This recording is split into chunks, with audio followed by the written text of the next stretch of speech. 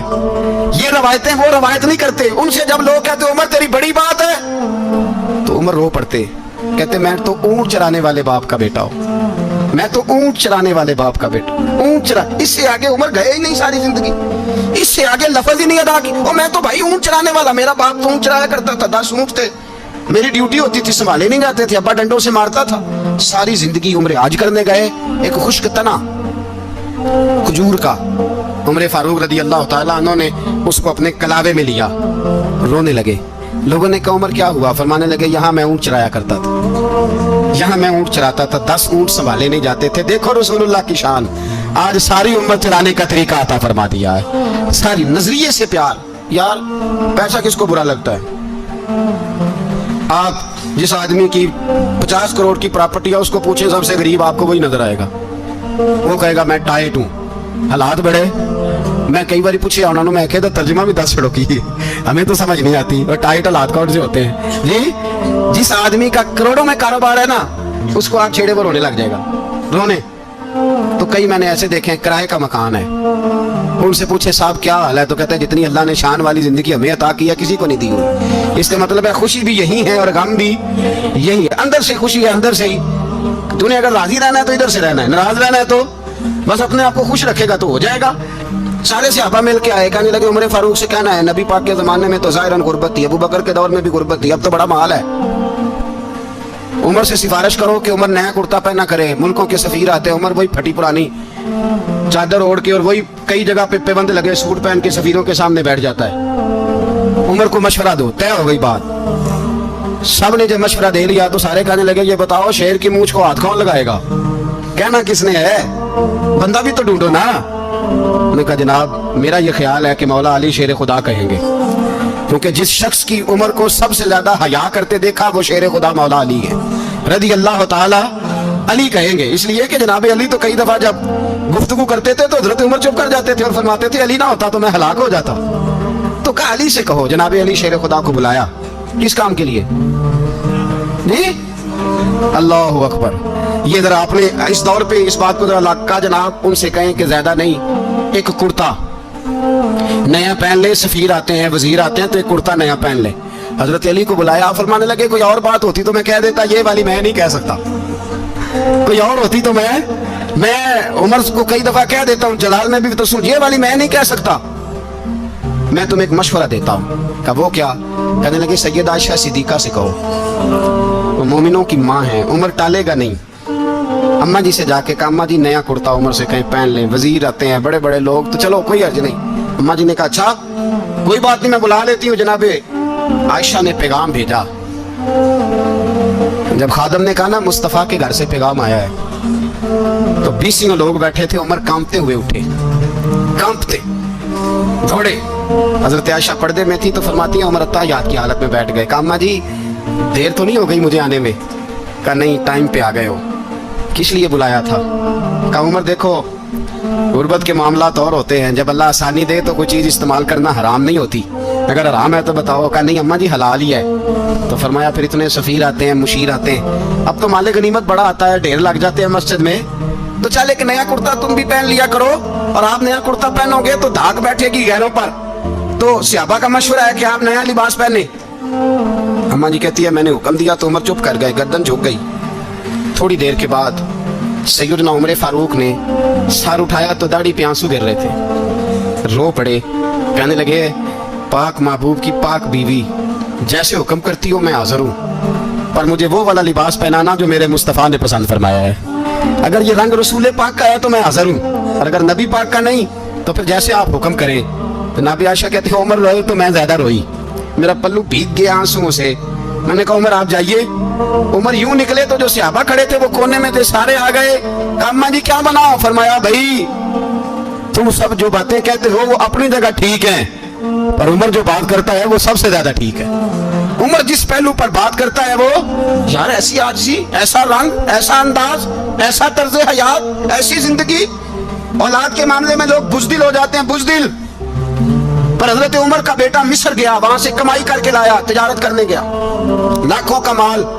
کون سا باپ ہے دنیا میں جس کا بیٹا باہر سے پیسے لے کے آئے تو ابا تفصیل پوچھے کہ بیٹا کہاں سے کمائے, کہاں سے لایا, کتنے ملے, کیوں آئے, کون سا باپ تفصیل پوچھتا ہے؟ ابا تو کہتا لا صحیح اور تعریفیں کرتا ہے میرا بیٹا بڑی کمائی کرتا ہے. کبھی پوچھا ہے اس سے کہ ڈیوٹی صحیح دیتا ہے کہ نہیں؟ کبھی پوچھا ہے کہ تو ایمانداری کی روزی لاتا ہے کہ حرام کی کماتا ہے؟ یہ باپ کی ذمہ داری ہے, یہ اماں کی ذمہ داری ہے. پھر کہتا ہے بیماری کیسے آ گئی, پریشانی کیسے آ گئی؟ تو نے کبھی سوال کیا اپنی اولاد سے؟